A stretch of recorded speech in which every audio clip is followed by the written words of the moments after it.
दोस्तों, बहुत बड़ा वीक है भारत के लिए।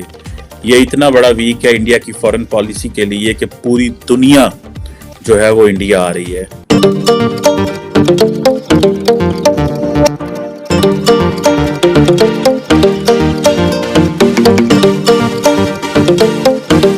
मैं आपको कह रहा हूँ कि 25-30 साल बाद ना ये इंडिया आपको किसी यूरोप से कम नजर नहीं आएगा। क्यों? हुक्मरान सिंसियर है, हुक्मरान अपने मुल्क के साथ वफादात में। इंडिया ने वो बहुत होशियार है।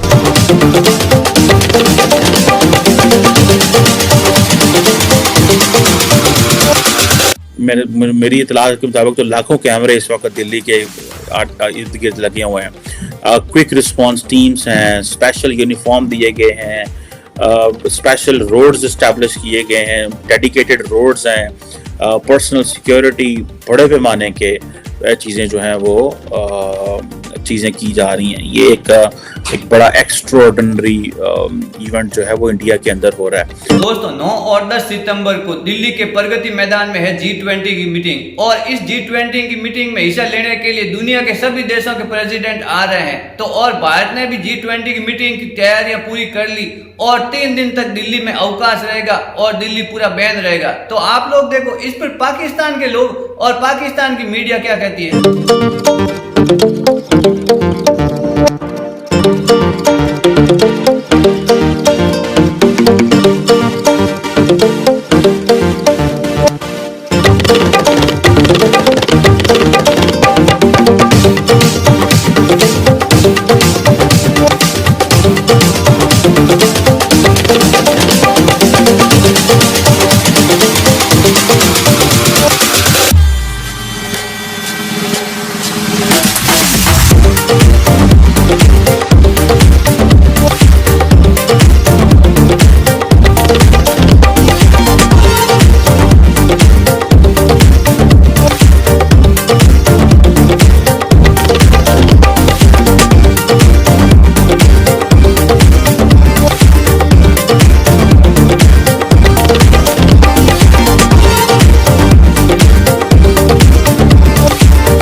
फाउंटेन्स लगाए हैं, स्टैचूज लगाए हैं, स्ट्रीट आर्ट जो है वो की है, इंडियन हिस्ट्री को मैग्नीफाई किया है, इंडियन आर्ट को, इंडियन कल्चर को जो है वो दुनिया के सामने पेश करने की कोशिश कर रहे हैं।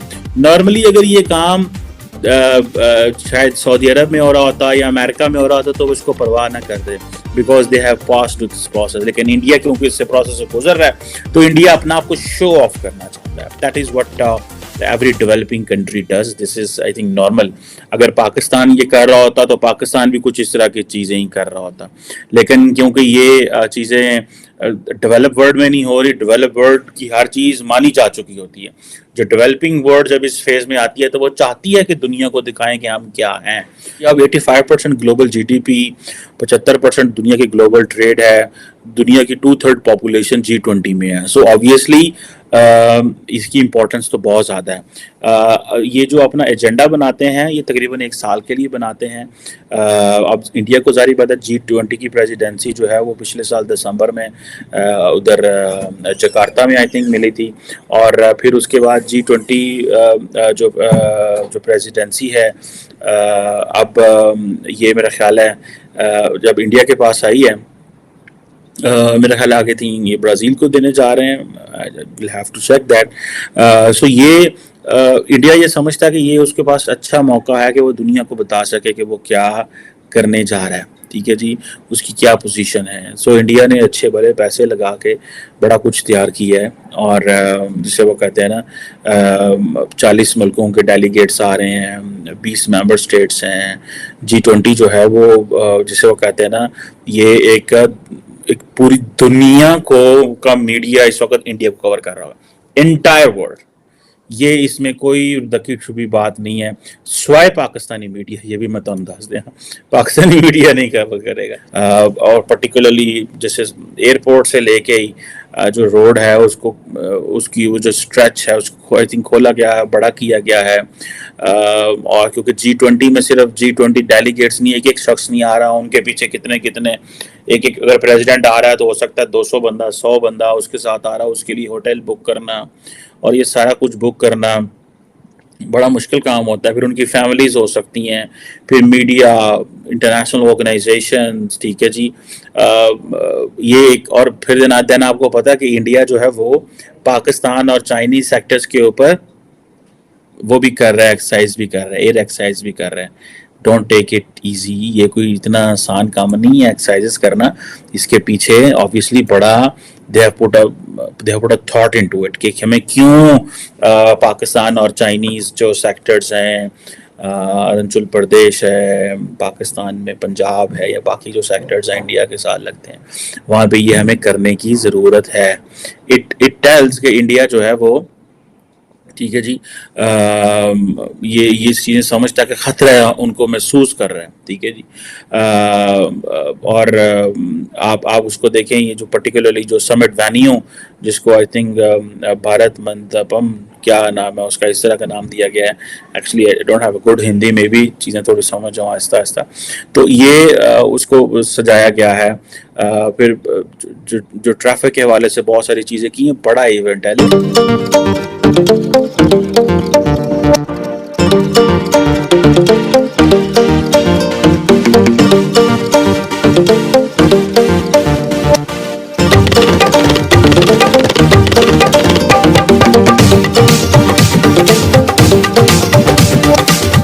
भारत इससे क्या निकाल सकता है G20 से? सारी बात है, पहली बात तो ये है कि ये प्रेस्टीज का चीज़ है, मैं तो जो समझता हूँ, ठीक है जी। और प्रेस्टीज है कि जी ग्लोबल लीडरशिप आपके पास आ रही है। इम्पॉर्टेंट ये है कि सारी बात है कि इंटरनेशनल इकोनॉमिक कोऑपरेशन इससे हो सकता है, हो रहा है। और दुनिया में जो नया ग्लोबल आर्किटेक्चर और जो ग्लोबल गवर्नेंस मॉडल प्रिपेयर होना है, उसके हवाले से इंडिया वांट्स टू प्ले इतना सा रोल अपना प्ले करना चाहता है। तो अगर पूरी दुनिया में देखा जाए सारे मुल्क थोड़ा थोड़ा रोल प्ले करते हैं, तो India is also wants to play a role. So वो मुल्क जो रोल प्ले करना चाहते हैं वो इंडिया भी उनमें से आएगा। इंटरनेशनल एयरपोर्ट है दिल्ली का, ठीक है जी, को 80 जो फ्लाइट्स हैं वो भी कैंसिल की जा रही हैं, डोमेस्टिक फ्लाइट्स भी कैंसिल की जा रही हैं, ठीक है जी, G20 के रेफरेंस से। सो अब आप इमेजिन करें that the country is not और the city is not geared up इतने बड़े इवेंट को, बिकॉज अमेरिकन प्रेसिडेंट आ रहे हैं, चाइनीज आ रहे हैं, साउथीज आ रहे हैं, सारे आ रहे हैं। इसको करना इज लाइक खाला जी का घर नहीं, हमारे मजाक में कहते हैं ना एक, ठीक है जी, ये खाला जी का घर नहीं है। इंडिया कोई 29 मुल्कों से जो है उन्होंने म्यूजिशियंस बुलाए हुए हैं, 29 म्यूजिशियंस बुलाए हुए हैं 20 मुल्कों से, ठीक है जी। सो ये भी एक चीज़ हमारे सामने है कि वो इसको बड़ा कल्चरली प्रेजेंट करना चाह रहे हैं। दोस्तों, इसी महीने 9 और 10 सितंबर को दिल्ली के प्रगति मैदान में है G20 की मीटिंग, और इस G20 की मीटिंग में हिस्सा लेने के लिए दुनिया के सभी बड़े देशों के प्रेसिडेंट आ रहे हैं। तो कहीं ना कहीं ये भारतीयों के लिए एक खुशी और गर्व की बात है, क्योंकि दुनिया की 75% इकोनॉमी इंडिया के अंदर होगी 9 और 10 सितंबर को। तो आप लोगों ने देखा, इसकी तैयारियां भारत ने भी पूरी कर ली और दिल्ली को जोरदार तरीके से सजावट कर दी और जोरदार तरीके से लाइटिंग कर दी, और दुनिया देखने के लिए तैयार है 9 और 10 सितंबर को भारत की G20 की मीटिंग। तो आप लोगों ने देखा, कहीं ना कहीं अब पाकिस्तान के लोग भी भारत को ताकतवर मान रहे हैं और भारत से अपने आप को कंपेयर नहीं कर रहे हैं, क्योंकि पाकिस्तान के लोगों को पता है, पाकिस्तान के लोग अब कहीं ना कहीं सोशल मीडिया देखते हैं और भारत की ताकत का अंदाजा अब पाकिस्तान के लोगों को होने लगा है। पहले पाकिस्तान के लोगों को पाकिस्तान की सरकारें गुमराह कर देती थी, क्योंकि पाकिस्तान का एजुकेशन सिस्टम ही ऐसा ही है, भारत की दुश्मनी पढ़ाई जाती थी पाकिस्तान के लोगों को। लेकिन अब कहीं ना कहीं पाकिस्तान के लोगों को समझ में आने लगा है कि भारत दुश्मन नहीं है पाकिस्तान का दुश्मन पाकिस्तान की आर्मी और पाकिस्तान के नेता है। ये इन लोगों को, गरीब लोगों को एजुकेशन देते नहीं है, ना रोजगार देते हैं, और ये लोग भ्रष्टाचार करके पूरा पैसा बाहर लेके चले जाते हैं। क्योंकि इन नेता और आर्मी के लोगों के बच्चे परिवार तो बाहर रहते हैं, तो ये लोग 5 साल के लिए यहाँ आते हैं, राजनीति करते हैं, राज करते हैं और पैसा लेकर बाहर चले जाते हैं। तो कहीं ना कहीं परेशान होता है पाकिस्तान का आम आदमी और आम नागरिक आदमी।